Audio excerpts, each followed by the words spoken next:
It's the sector that cost us more than $27 billion in the last financial year. But a new report has ideas on how to shake up who pays for aged care, and baby boomers might not like it. We have had a financially unsustainable aged care system for decades, and everybody knows it. It's a ticking time bomb set to cost Australia billions. Over the next 4 decades, the number of Australians aged 85 and over will more than triple. So there's going to be an extraordinary amount of pressure. That growth is forecast to take government spending on the sector from 1.1% of the GDP to 2.5% over the next 40 years. In the next decade alone, it's estimated the cost of aged care will climb by around $29 billion, hitting almost $64 billion by 2034. Those rising costs set to create a significant tax burden on working age Australians. Our workforce is under pressure, with people aged between 15 and 64 years expected to decline as a proportion of our population. A royal commission into the sector has suggested a 1% Medicare-style levy to fund the services, a proposition which today was rejected. We think that we need to balance that more fairly when we do have the wealthiest generation of retirees in Australia's history requiring services in the next few years. The task force into aged care costs, instead proposing older Australians who can afford it should contribute towards their own care, potentially drawing from their super to do so. The taxpayer as a whole already funds 75% of residential care and 95% of home-based care services. We need to look at whether wealthier Australians are able to contribute more. Exactly where the threshold would lie is yet to be determined. But there are suggestions that home ownership status or whether or not someone is eligible for the pension could be considered. Boomers are fuming. I've worked hard all my life, I've paid taxes, I've tried to put as much super away as I possibly can. What if someone's, drunk and eaten and gambled their way through their entire life? They get to the end of it and go, oh, well, the rich people can look after me. So should the next generation of seniors be made to draw on their savings, or should the rest of the country share the load? Beverly Baker is the chair of the Older Women's Network in New South Wales. Beverly, what do you make of this proposal?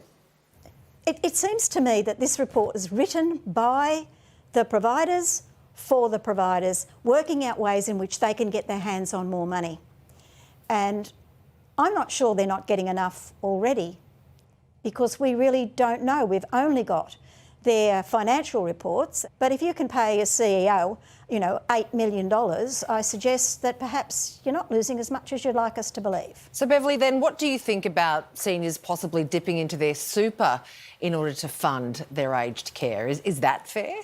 Look, superannuation was designed to look after you when you age. We gave up tax cuts and salary increases to contribute to our super, but it wasn't there to be milked by rapacious providers to ensure that their profits are maintained. I have no problem with, when I die, having absolutely nothing left in my super. But I have a huge problem if not only have I nothing left in my super, my savings, which is my home, has also disappeared down the gurgler into the pockets of the providers. And we really need clarity on what is going to be means tested. How much are these providers going to be able to charge you for rent? I hear what you say about following where the money's spent and possible waste and, even worse than waste. But do you accept that there is a long-range problem? Ageing population, the costs are going to explode one way or another. We're going to have to find a solution, whether it's via taxation, levies or superannuation, contributions, whatever. We're going to have to find a solution that looks something like that. Well, Ed, what I worry about is that we're viewed as a cost, but we don't look at the costs that we contribute to. I mean, we fund childcare, we fund schools, we fund private health, we fund a raft of things, and they're never considered to be a burden. But when it becomes to old age, we're viewed as a burden, something that has to be cost factored in. How about we don't buy the old used submarines that are going to be at the bottom of the ocean before they're going to be any use to us, and look at investing some of that money into how we can build a better future for all of us. I heard baby boomers referred to as a baby boomer tsunami. Don't hear the millennials being called a tsunami, yet they outnumber us. So we've really got to stop swallowing this ageism stuff and start really looking at what we need as a society and how we can fairly fund it. Beverly, do you think that it suits certain interests who profit from the aged care sector to have this deliberately provocative language around the aged so that they are portrayed as a burden? Absolutely. And remember when COVID started? It was called the boomer remover. How insulting. This is a deliberate strategy. People believe that baby boomers are all greedy and have all hoarded everything and have stolen everything. They don't understand that we grew up on dirt roads running around bare feet. We changed the things and built for everyone the wealth that this country now shares.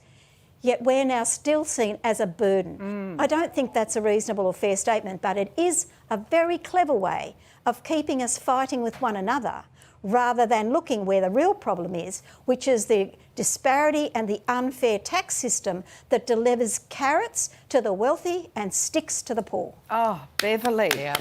There's the wisdom of elders right there. Yeah. I think you're the first Amen. person to get a sitting ovation from Kate Langdon, Beverly. But it's true. People don't have these conversations. No, well, They don't. we just have. Beverly, it's been wonderful to speak to you. Thank you very much for your time. My pleasure. Thank you.